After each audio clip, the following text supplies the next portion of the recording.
I'm Merv Griffin. This presentation of An American Journey is a 5-minute introduction to the 40th President of the United States, and it'll give you an overview of this extraordinary, uniquely American life.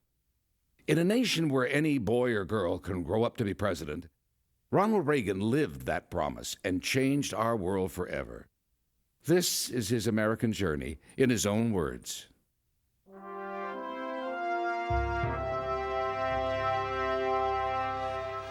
We are going to put an end to the notion that the American taxpayer exists to fund the federal government. The federal government exists to serve the American people. We will always remember. We will always be proud. We will always be prepared, so we may be always free. I warn that there should be no place on earth where terrorists can rest and train and practice their deadly skills. I meant it.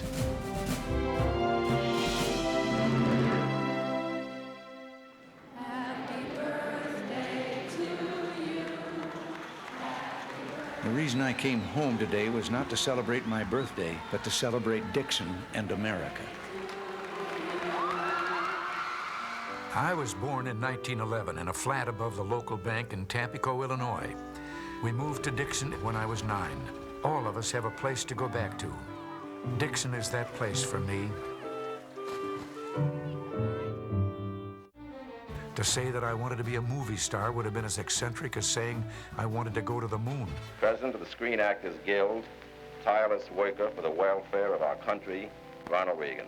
I was very proud of the Screen Actors Guild, and I was president 6 times.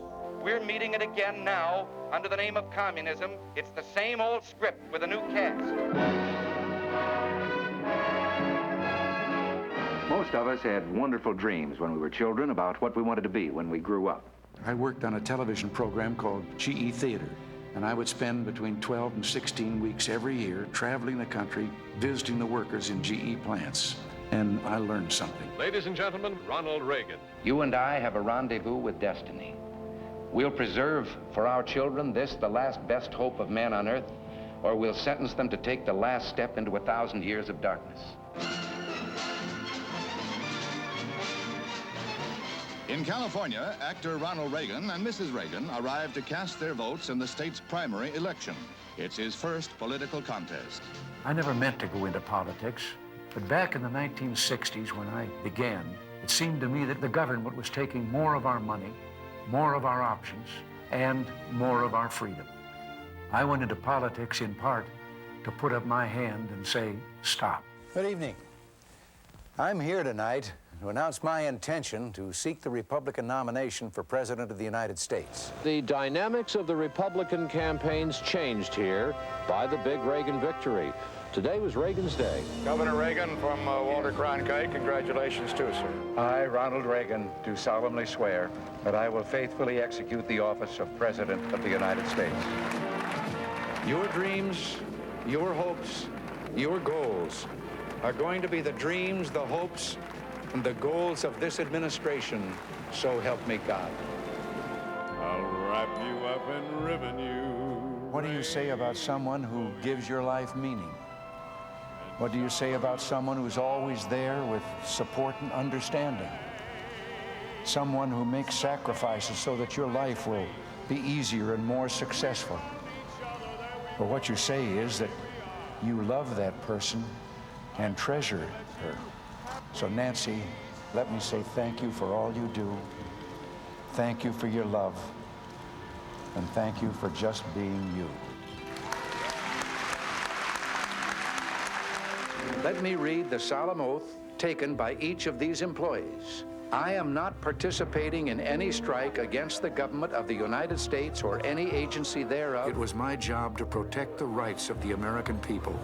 And in the air traffic controller's strike, that's exactly what I did. And if they do not report for work within 48 hours, they have forfeited their jobs and will be terminated. This is a CBS News special report. Shots were fired at President Reagan this afternoon as he left a speaking engagement at a Washington hotel. We have received videotape from the hotel where the president was emerging. You are watching it for the first time, as I am. Mr. President,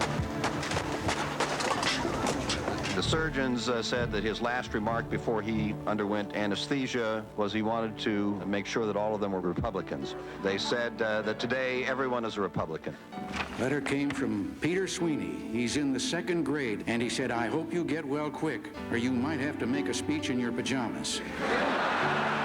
Common sense told us that when you put a big tax on something, the people will produce less of it. So we cut the people's tax rates, and the people produced more than ever before. First, let me say I take full responsibility for my own actions and for those of my administration. As angry as I may be about activities undertaken without my knowledge, I am still accountable for those activities. I, for the United States, and the General Secretary for the Soviet Union, have signed the first agreement ever to eliminate an entire class of U.S. and Soviet nuclear weapons. We have made history. Mr. Gorbachev, tear down this wall. The West won't contain communism. It will dismiss it as some bizarre chapter in human history whose last pages are even now being written. Mr. Speaker, the President of the United States. Ours was the first revolution in the history of mankind that truly reversed the course of government with 3 little words. We, the people. We, the people, tell the government what it is allowed to do. This belief has been the underlying basis for everything I've tried to do these past 8 years. We, the people, are free. I christen thee, the United States ship Ronald Reagan, and God bless all those who sail on her.